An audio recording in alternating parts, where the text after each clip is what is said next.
Right. Welcome back, everyone. For those that are just joining us, my name is Jen Anderson, and I'm the Chance Clinical Quality Improvement Director.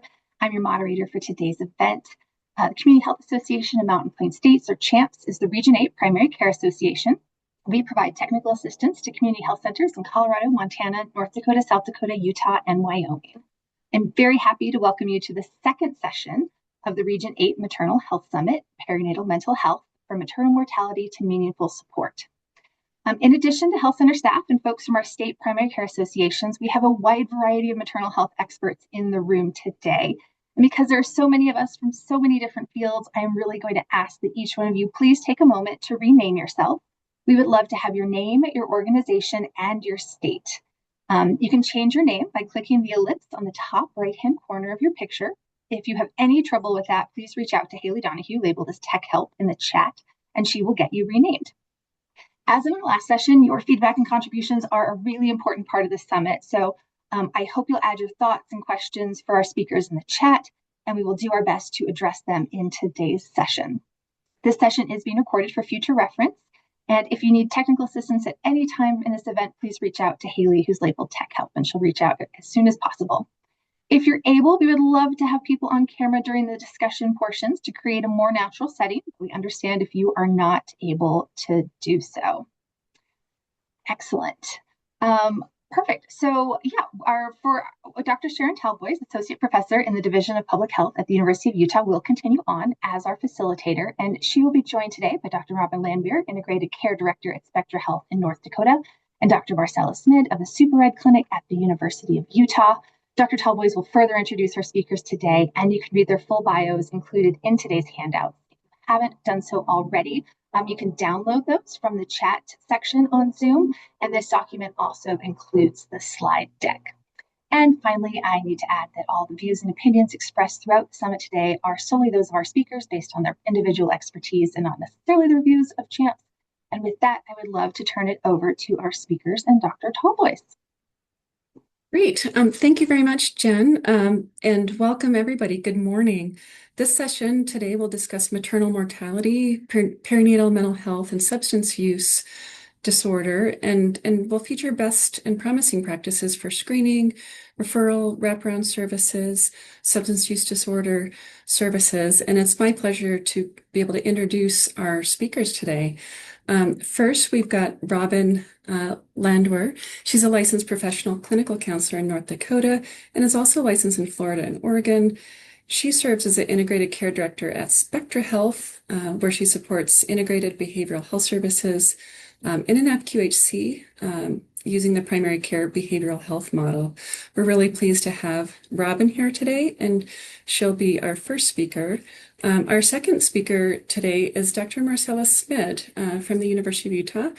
She's an associate professor and is board certified in maternal fetal medicine, complex family planning, and addiction medicine at the University of Utah. She'll be talking today about the super cool, super rad program clinic at the University of Utah. So please join me in our warm welcome to our speakers. There's more in their bios if you want to read more, but let's hear from them. So first up, I'm going to just give some key findings of our environmental scan in terms of we know from maternal mortality review committees and research that substance use disorder and perinatal depression are the main drivers of maternal mortality in our states. And we know that opportunities are often missed to screen and link women to mental health care. So we hope to learn today about some practical steps we can do to improve how we link women to mental health care. We also know that mental health services are in short supply and providers want and need more training in perinatal health. So we're really pleased to be able to bring our speakers, our experts to you today for that reason. And we also know that there's barriers to adequate perinatal mental health care, including limited availability of providers, especially in rural areas. We'll be talking a lot today about stigma around maternal mental health and also health literacy gaps. I wanted to share just a little bit of data from Region 8 maternal mortality review report. So this is a compilation of findings from across the 6 states and what those those maternal mortality review committees have been able to report. Overall, we can see pregnancy-related mortality ratio ranging from about 25 per 100,000 up to 68.7 in South Dakota, also fairly high in North Dakota.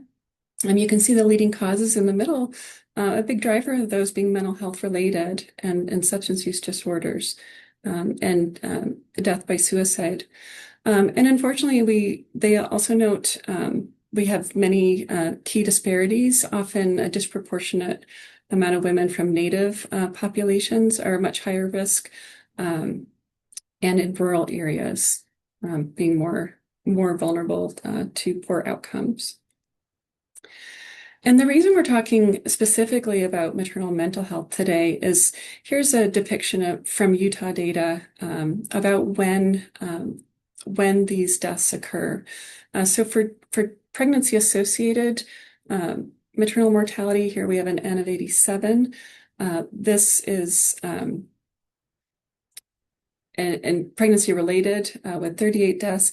We see that the timing of death spans well beyond the labor and delivery period, and a lot of these deaths we see far out after pregnancy are often related, and also a lot of the deaths during pregnancy can be related to postpartum perinatal depression and substance use disorders.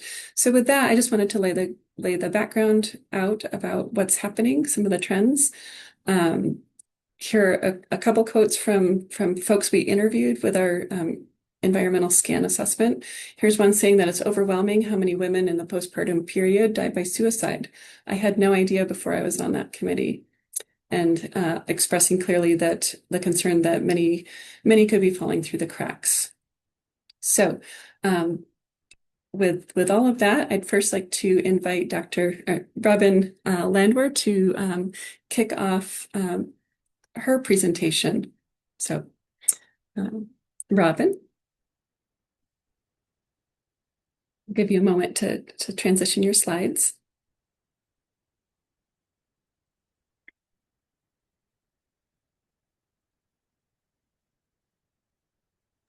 Is that okay? Can you see everything fine, hear everything fine? Excellent, fantastic. Thank you, Dr. Talboys. I really appreciate the opportunity to be able to talk about this topic today. I'll tell you that a number of years ago, I learned how my traditional training as a mental health counselor did not cover this kind of information well enough. And I would say that that is probably, maybe other folks have a different story, but I definitely didn't get it. And I didn't get it until I was working in an FQHC like I am now, this exact one. And I was working with one of our physicians who had an interest in working with patients who were struggling with infertility. And one of the things that you kind of do as a behavioral health consultant is you learn what's interesting to your medical providers, and then you go out and you learn about it so that you're able to help them with with the outcomes for their patients. And so I went to a training on perinatal mental health where there was only about 11 others that were in there because everybody was in some other cooler, apparently, session. And I learned a whole lot about how I might have been hurting people. Like if up until that time, I had not really had a lot of experience working with people. And I realized just how important this is and how we don't get enough training is. So I didn't get it in my traditional training. I really had to look into it. And I certainly hope that other folks do as well. And I'm just glad to be here to talk about it. So by the end of our brief discussion, I want to be able to talk about some of these conditions, what we need to watch out for, particularly in primary care, why it belongs here in the first place, what we can do about screening and why that's important. I want to talk a little bit about our integration tactics. We have a lot of strengths in FQHCs. We know how to do the warm handoffs. We can really do a lot of follow-ups. Most of us have a one-stop shopping way of being able to do things that is highly beneficial to our patients, and we want to be able to leverage that. And then we also want to talk about some pathways in order to keep our patients engaged through the entire postpartum year.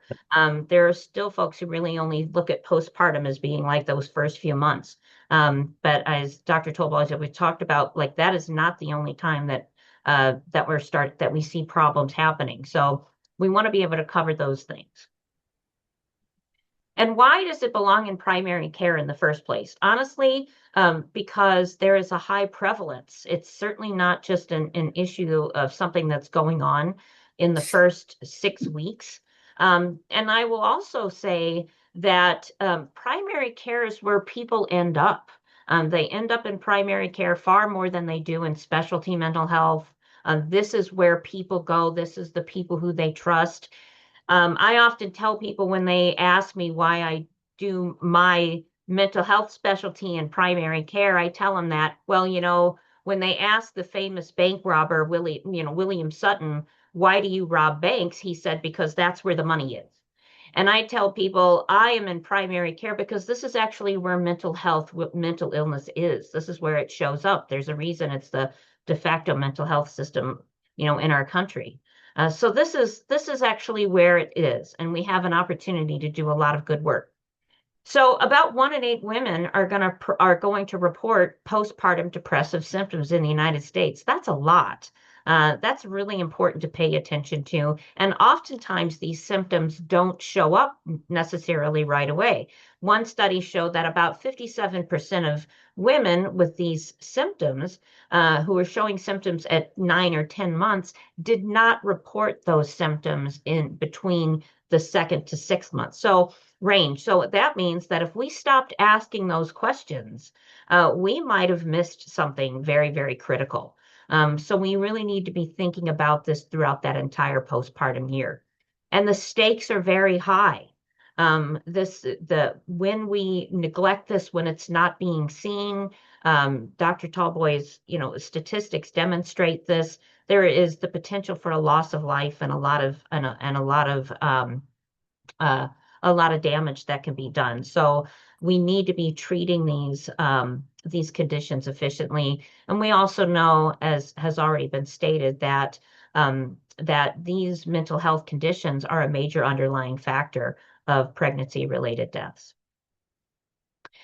So we want to be looking at what are some of the more common things that we're looking at. We obviously are looking at depression. We should be considering that if they have depression prior to pregnancy, during their pregnancy, ideally there's talk about treatment at that time. For certain anxiety, honestly, when you talk to some people, the only thing they know about anything postpartum is postpartum depression. Like that's still something that when you talk about postpartum issues, it's the only thing that ever gets brought up. But there are definitely a lot of other things we need to be considering: anxiety, panic, disorders, and then also trauma, sometimes related to childbirth trauma. Obsessive compulsive disorder, obsessive thoughts, intrusive thoughts is something that can sometimes begin postpartum. And it can be very, very distressing. And we're considering, sometimes folks that are experiencing some obsessive thinking can get confused about whether or not, is this psychosis? Is this, well, oftentimes when folks are having obsessive thoughts, even if it's about harm or baby being sick, they don't like those kind of feelings. They don't like those thoughts. They want to get rid of those thoughts, and they think of themselves as weird for having those thoughts, and they don't oftentimes disclose it. That is different than psychosis, where a person is really out of touch with reality, and they're not necessarily at a place where they can challenge the kind of thoughts that they're having. But we want to be aware of that because it's something that's very distressing for folks. So if we know somebody's had a history of obsessive compulsive disorder, or watching for it whenever somebody's postpartum. And there's also bipolar disorder. We need to stop normalizing all of the social rhythms that get thrown off when a person has a child. Yes, sleep gets weird. Yes, the hormones get strange, and mood changes and relationships change, but and you might have sleep loss, but sleep loss is not no sleep. And when we have folks that are struggling with something like bipolar disorder and they're not getting rest and they have no routine, they're really working against kind of their biology. And so it's something that is worth us having a conversation with them about have you been trying to have routine? How have you been sleeping? When are you eating? Those kind of things. Oops, sorry about that. Um, and then, of course, substance use disorders and possible co-occurring along with mental health. Things that we need to be thinking about immediately, obviously, suicidal thoughts, um, inability to maintain safety. Any type postpartum psychosis is an emergency. It requires hospitalization or immediate medical care. You would look for hallucinations, delusions, confusion, severe insomnia. Um, and then, of course, the symptoms that would be related to bipolar disorder, such as mania, hypermania, agitation, possibly using substances. And of course, intimate partner violence is always a risk. This is something that could begin during pregnancy, is not uncommon, but certainly after the child is born. And so these things can be an immediate risk. We want to be looking at some previous risk factors that are already going to kind of hint to us that something may be going on. A prior depression, anxiety, or bipolar disorder. If somebody has social drivers of health situations, that might be an issue, such as housing, food insecurity. If there are issues with the birth itself. Um, I I worked with a person whose wife was having her first baby and had never had any didn't have any problems during her entire pregnancy, and then she developed HELP, and which is kind of this severe. It kind of can go along with preeclampsia, and it can be fatal. And it's an immediate emergency that oftentimes requires baby to be, a C-section immediately, and the mother can go downhill really quick. And these kind of traumatic birthing experiences really do escalate the possibility of having something like a postpartum depression or a childbirth related PTSD later on. And I just so happened to mention that to my coworker because I can't shut up the first time I had a chance to talk to him and tell him that I'm so glad that she's okay. And I remember him telling me, is that true that this can really increase her chances of that? And I said, well, unfortunately, yes. And he said, nobody told me that. Nobody told either one of us that. She's not in the hospital anymore. And that would have been nice to know. My guess is at the time they were concerned about saving her life, right? But she also now really runs the risk of this down the road. So it's just something for us to take into consideration when people are telling us their stories. Protective factors really are if a person has a trusted care team, their primary care team is really important. I'm sorry about that. My hand keeps hitting this thing. Good partners, also community relationships, and then access to care if necessary, such as medication, therapy. We've talked a little bit about stigma, and that is something that is really true. Fear of judgment, child protection services. Um, we oftentimes are very critical, particularly about mothers and who they're supposed to be. Um, and we don't necessarily always have the most culturally responsive um, um, behaviors and actions toward folks, which makes people even less likely to inform us that something is going on. And we also sometimes take a negative stance against harm reduction approaches instead of just an abstinence-based only approach to things. And so these kind of things can be a barrier to treatment. and for folks disclosing to us that something's going on. So we really want to be able to validate where a person is at that time. Many people use substances to cope. We can normalize that experience that some people may be experiencing. But so our goal is really just to be considering your well-being of this child, off asking permission to offer choices. We're not in the business of bullying people.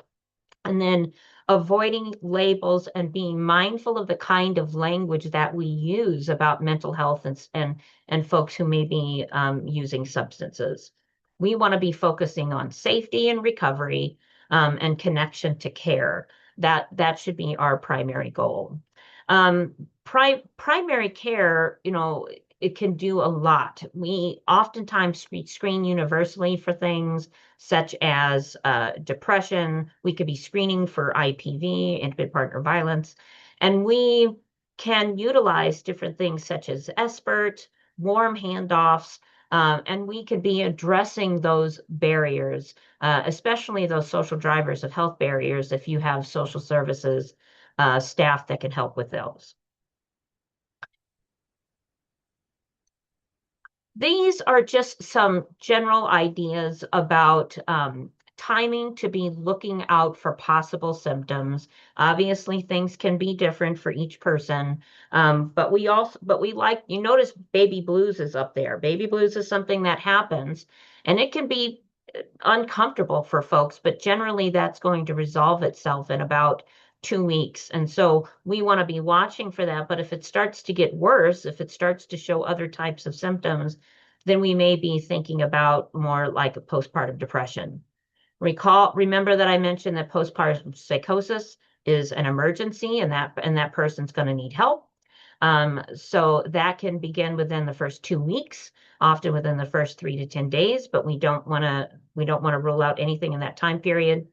Perinatal anxiety can start during pregnancy, just like depression, but can go that entire 12 months. One of our nurses had postpartum anxiety, which led to some thoughts of suicide. She's now a doula. But we want to be taking those kind of things into consideration, the timelines. And then the next few slides just kind of gives the FQHCs some places with which we may be able to touch base and do some screening.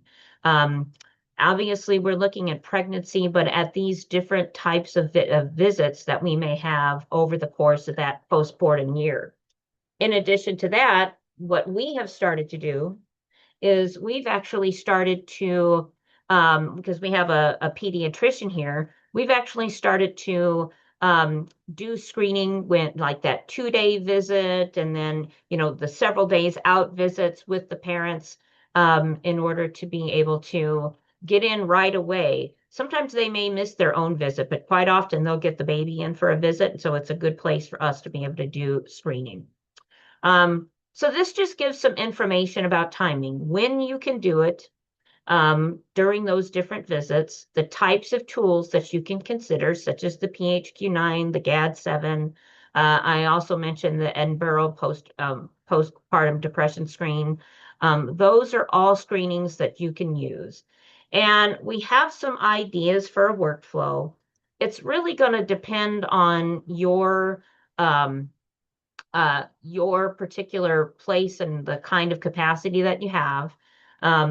But whatever that might be, you're looking at doing brief assessment within that workflow where you're just kind of finding out information about the patient, considering safety, and then stratifying risk based on what you learn. So depending on what it is you learn, mild symptoms may just be some brief work with somebody.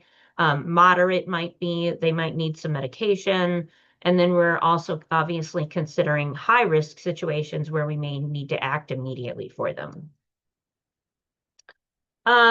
Brief interventions that can be used. I think behavioral health consultants are pretty good at being able to do the 20-minute model with patients in the exam room, but you can also have follow-up visits with patients, working on things like getting people activated, helping folks with stress.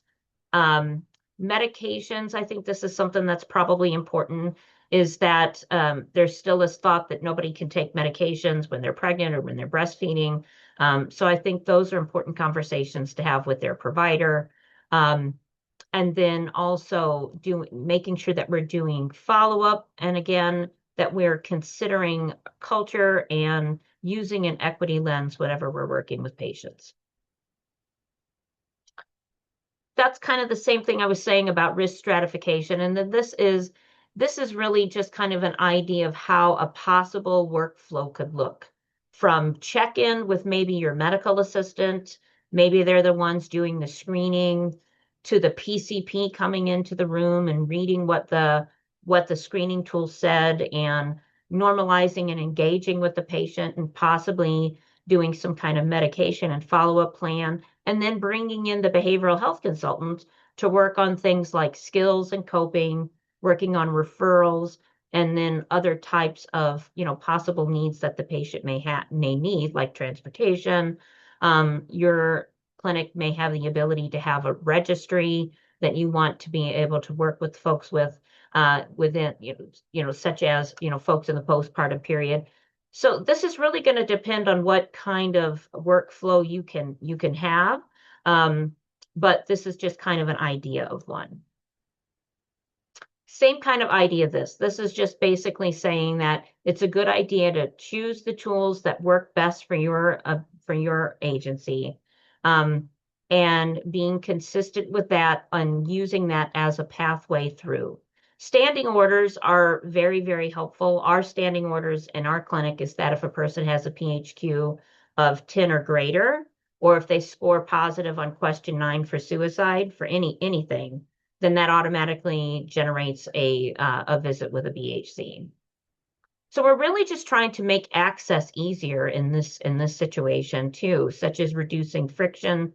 If you can get the patient in to see one of us on the same day they're coming in to see the primary care provider, that just makes things easier. We've had patients see us and social work and the primary care provider all in the same day. They're just not driving all over town or having to come back in all the time for these visits.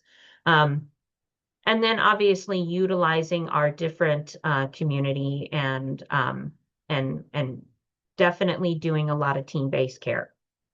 So I know I ran through those last few sessions really quickly. I know you're going to have the slides, and definitely open up for questions. But there's 3 things that we really want folks to be able to do, and that's to be really figuring out how you want to do universal screening and what you're going to do when you have positives, that you're considering the full postpartum period of 12 months whenever you're working with your patients, and that you're utilizing our integrated care tactics for better outcomes for patients.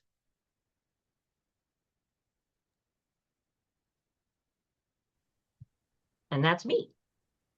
Great, I Robin. Thank you will so stop. much. Robin, thank you so much. We'll pull up Dr. Smith's slides. We'll have her join us. While we're doing that, there's some interesting questions in the chat, so you can refer there. And looks like we've got Dr. Smith ready to line up, and hopefully we'll be able to continue some Q&A in the chat and we can answer some of those questions on the side as well. Okay. Thank you so much, Robin. All right. Thanks so much. So I'm going to go full East Coast and talk really fast and get through my slides, and then hopefully we'll have a little bit of time at the end. So I'm going to talk about expanding care for pregnant and postpartum people with substance use disorders. And I'm the medical director of the Super Rad Clinic, which nobody knows what it stands for, but that's actually what it stands for: Substance Use and Pregnancy Recovery Addiction Dependence Clinic. When I first started at University of Utah, one of our fellows came up with that acronym. All we could come up with was SAD and SPERM, which we declined both of those. So we thought Super Rad was the best acronym we could come up with, and has really taken on a life of itself. So I'm really grateful that Sharon talked about the maternal mortality review committee report that just came out. So one of the other hats that I wear is I'm the chair of that committee. And so really important, I think if you're here, all of your individual states, I think everybody here should have a maternal mortality review committee. Our report just came out. The really important things that I want folks to remember is that substance use disorders affect pregnant people of all walks of life. There's no just one type of person that this affects.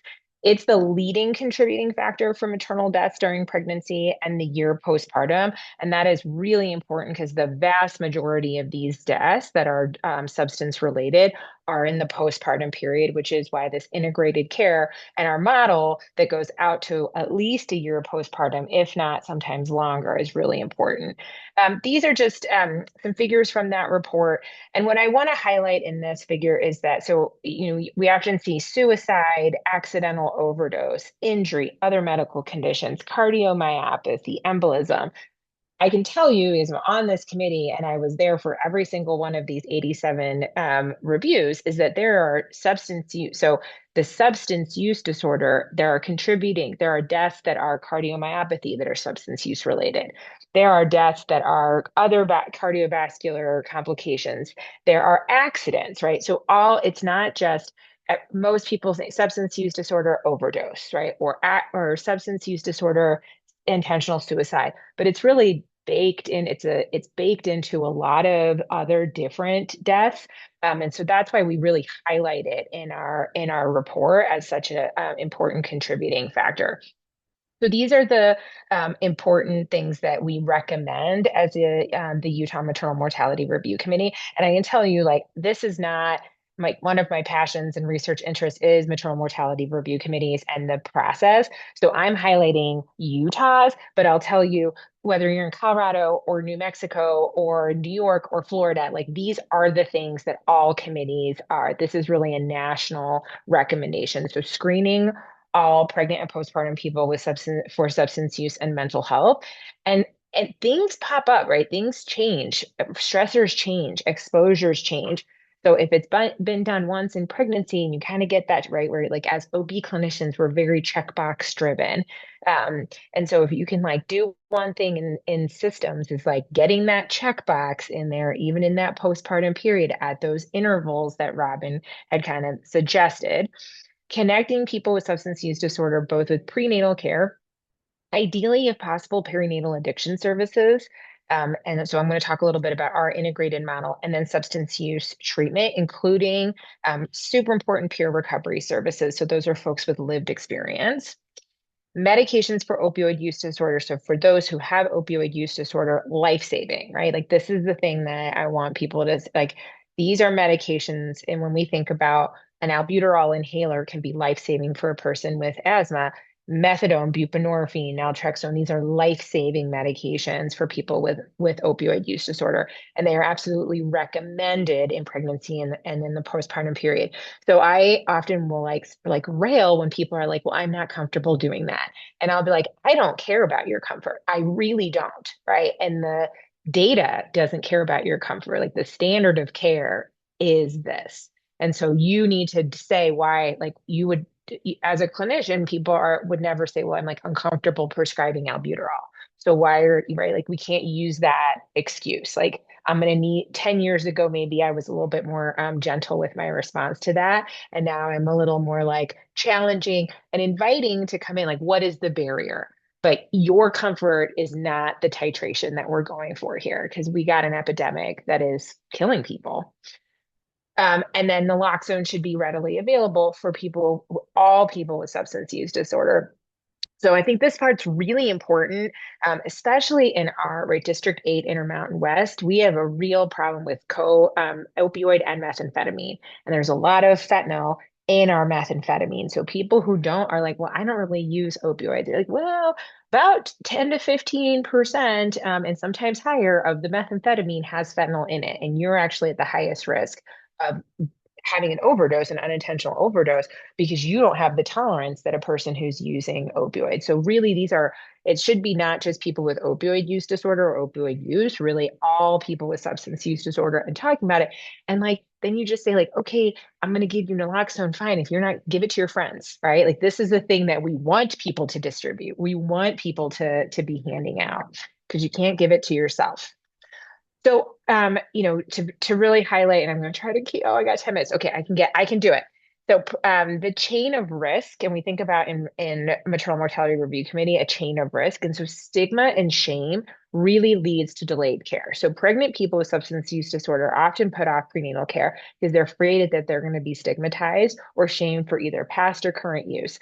So this is a quote from one of our dear patients who has been a person in recovery for a long time. But she walked into our clinic and as said, I will never go to that hospital, a different hospital. They treated me so bad that I would have to really think, I don't want to go. If I don't go in now, I'm going to die. And then I was pregnant and I finally went into prenatal care, and all they talked to me about was the Suboxone was going to make my baby withdraw and I would get reported to CPS. Right. So this is like, you can pick apart through this. This is a person's past experience while in active use. Terrified to go into a hospital, didn't go into a hospital until she really truly thought she was going to actually die at home.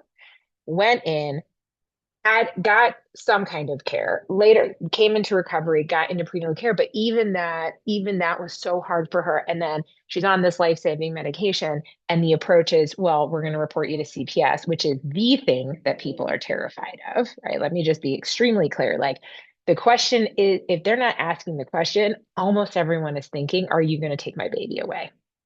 Right. And so we have to really understand that that's the framework that we should assume folks are coming to the table with. And so in this chain of delayed care and complications, what we see is that this really places individuals, especially with opioid use disorder, methamphetamine use disorder, at risk of severe complication, including severe maternal morbidity and mortality.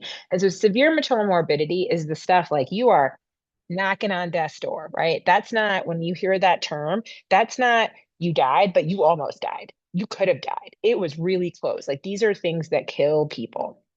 And so the thing I want you to kind of remember is opioid use disorder. If you have either opioid use disorder or methamphetamine use disorder, there's a 1 in 10 chance that you're going to have an SMM event or die during pregnancy in the year postpartum. And when you've got both, when you've got co-occurring opioid and meth use disorder, it's more than 1 in 5. So again, like, life-threatening conditions. This is the thing I want people to remember. And so part of our response is really integrated care. So like Robin mentioned, right, we don't want to send people, sometimes we have to deal with parallel care because that's what we have in our communities. But if we can design integrated care models, because our folks don't have one problem, they've got 7 problems, right? They've got pregnancy, they've got a substance use disorder, 80% of them meet criteria for mental health disorder, there's nicotine use disorder, there's all the other complications that come along with pregnancy. I mean, these are really complex pregnancies. So as a response to this, we came up with the Super Ag Clinic, which opened in 2017. We take a multidisciplinary, trauma-informed, judgment-free approach. I always joke that, like, what does that really mean? I'm like, well, I'm not going to judge you for your meth use. I might judge you for your crappy Utah name that you gave your kid, but I'm not going to judge you for your meth use. And I say that, and it's tongue in cheek, but I really, like, I really do frame it like that. Where we're like, listen, this is a medical condition, just like asthma, just like diabetes, just like hypertension. And that's how we're going to approach it. I know the world doesn't approach it like that, but in this place, this is how we're going to approach it. And we're trying to push out into that bubble and invite people to really invite people into to really creating that judgment-free care. And so we really do this from pregnancy through the year postpartum, and we provide as much integrated care with wraparound services as we possibly can. And we've served over 1,500 dyads in Utah. So what are some of the things? What do we mean by that? So we do prenatal, mental health, and addiction care all in one spot. And we do that. I mean, I know we're going to run out of time, but really we leverage the university. We beg, borrow, and steal. Right. So I do not have a psychiatrist. I practice a lot of OB-psychiatry. I got real comfortable prescribing what I like to refer to as vitamin L, Lexapro, Lamictal, Latuda, lithium, in that order usually. Right. And that was over time. Right. We learned it over time. And I'm not necessarily suggesting that everyone needs to do that right off the bat, but that's what this really means, is pushing, like, I can't get my patients into complex psychiatric care, but they need to start those meds 2 months ago, 7 years ago. So we're just going to do it now. We have research opportunities because a lot of we don't know the answer, right? A lot of this we don't know the answer to. So we try to invite and lead research in this space. Peer recovery support and coaching. We do a lot of neonatal opioid withdrawal syndrome education, and we provide pediatric and anesthesia consultations so that we can tailor pediatric and pain management. We work with our pediatricians for rooming in and do eat, sleep, console. We do a ton of care coordination. And I mean, this I like, it's in the center of your screen because there are three clinicians and there are now two care coordinators, and they are constantly talking to residential treatment programs, outpatient, our methadone clinics, DCFS when there's involvement. We're talking to their other clinicians. We have regular meetings with these, and it takes time and money. And to the credit of University of Utah, they've been incredibly supportive of this, and we've done some creative things to fund this. We provide contraceptive care in a reproductive justice model, which means that we don't just say like, so you're getting your tubes tied, right? It's how many kids really leading with like, what are your reproductive goals? Because what people sometimes hear, and we have good qualitative data, is like, if you just lead with that, you're telling me I'm a bad mom or that I don't deserve to have kids. Right? And so we have to be really careful about the way that we say, like, what are your goals? How many kids do you want? Let's talk about how to get to that place in the safest way possible. This is a list of all of our community, or I would say that's not really all of our community partners, but really some of our, as I'm typing this out, right, some of our really most frequent ones. And so really, we have to work in the community. It's reaching out. And again, that's why we have care coordinators, because I, as a clinician, cannot be doing this all by myself, right? I often am like the spokesperson, but I am the very tip of that iceberg. We have three locations. The thing I want to highlight, so our first location was was in South Jordan. People are like, why did we go there? Because that's where I landed. And I was the only person with a buprenorphine waiver when we still needed that. And then all of a sudden my clinic became that clinic. And then we started the Super clinic, the ambulatory care center, which is up the U. And then our brand new location is at the Population Health Center, which is kind of the one that's over the University of Utah School of Dentistry. Um, that is in the North Temple neighborhood, and it was built with opioid settlement funds. So we had no funding. This was just like, we didn't really have funding. This was just billable things. We applied and were granted the opioid settlement funding, which helped us build a new location. So we have a brand new location that's kind of in the heart of our North Temple neighborhood. What has in 2 minutes? Okay, our integrated versus non-integrated care. We've got better outcome. More people are on medication for opioid use disorder than those who have opioid use disorder. We've shorter lengths of stay for kiddos that have NOWs.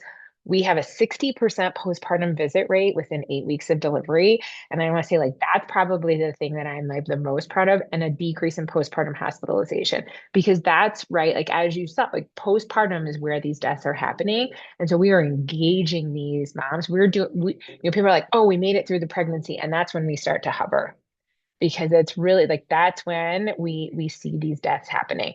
So these are the outcomes that we've been able to achieve with our integrated model. We do a care for the year postpartum, and we're connecting or reconnecting people with primary care at the end. Like, we start having that conversation around 6 months or a year or whenever is right. Some people it's because they're going to have an insurance change and we're going to have to get them connected. So it really is tailored to them.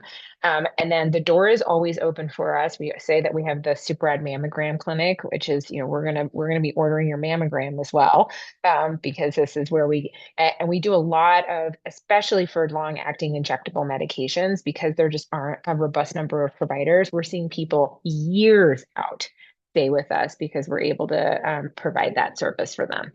Okay, and then I'm going to end with this quote. This is Kelsey and her son Oliver, and she allows us to use her picture in things like this. So I'll read just the quote. So, becoming pregnant isn't what got me out of my addiction and an abusive relationship, but it led me to the Super Clinic at the University of Utah. They showed me I was worth saving. I kept showing up and relapsing again and again, and they never gave up on me. I got sober at 4 months pregnant, and I've been clean ever since. And if you know someone who's pregnant and struggling with addiction, I promise you there's a way out. There is help at the Super Clinic.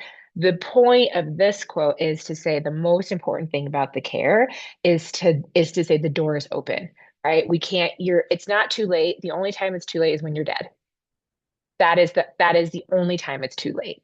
And so there is no such thing as discharging patients for being non-compliant. Like, give me a break, the system is non-compliant, right? We are non-compliant as a healthcare system.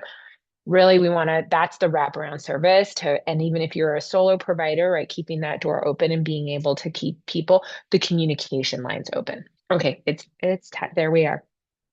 I know we have no time for questions. Marcella, thank you so much. Yeah, If you want to stick around for a few minutes, you certainly can. I can. These are questions here.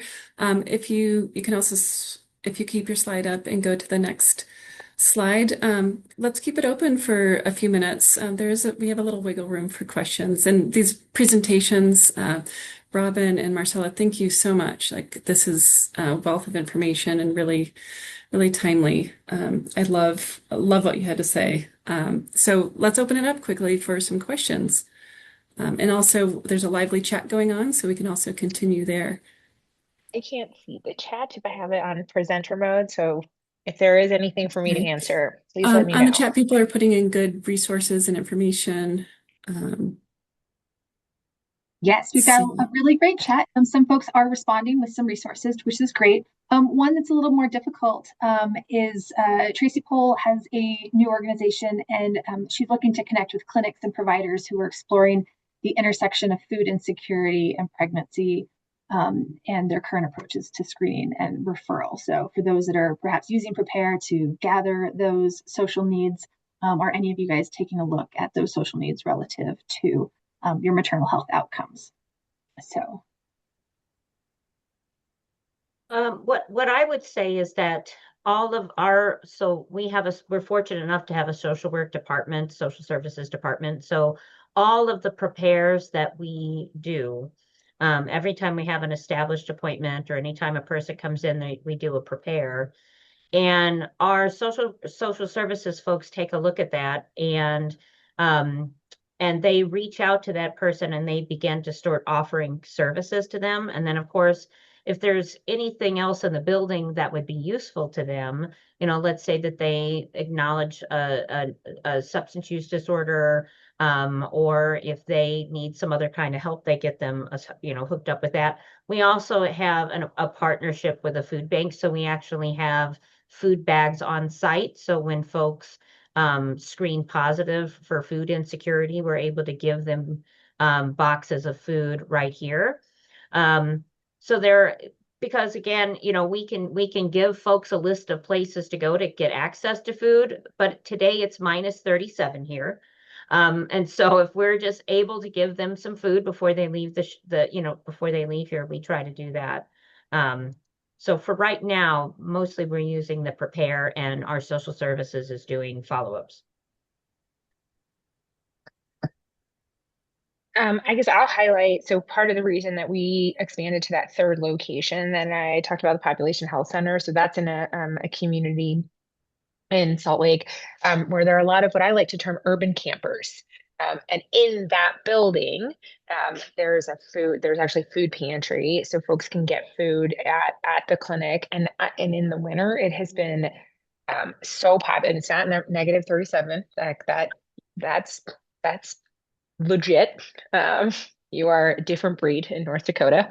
But I think I mean, even if so like maybe you don't have that available at your fingertips, but partnering, right? Like we started 7 years ago. We didn't have that 7 years ago, but slowly we've been making inroads into making these partnerships. And then we got invited into that building and have been able to provide people with food. There's a food pantry, there's a clothes closet, there's dental is upstairs. So it's made right. You kind of sort of open your doors, and maybe you're not able to do all of the things all at once. I mean, there's plenty of things that I want to still be able to do, but we've built these partnerships over time. So it doesn't have to be all at once at the same time. Little by little. Poco a poco. excellent. Go ahead, Sharon. Thank you. Right. Awesome. Well, with that, we are absolutely at time. Thank you guys so much for the fantastic conversation in the chat. We're going to compile all those resources, and we'll make sure that those go out with our follow-ups so that you guys can have access to them as well. And yeah, thanks again for all of our speakers today. Dr. Tallboys and Dr. Smid and Dr. Landwehr, and we're really glad that you guys joined us, and thank you for sharing. Again, if you're leaving us today, thank you so much for your time today. And if you're staying on, again, we will move you to the weight room while we prepare for our next session, and we will bring you back here at the top of the hour to discuss primary care and public health collaboration. I hope to see many of you soon. So thanks so much. Thank you, everybody. Thank you.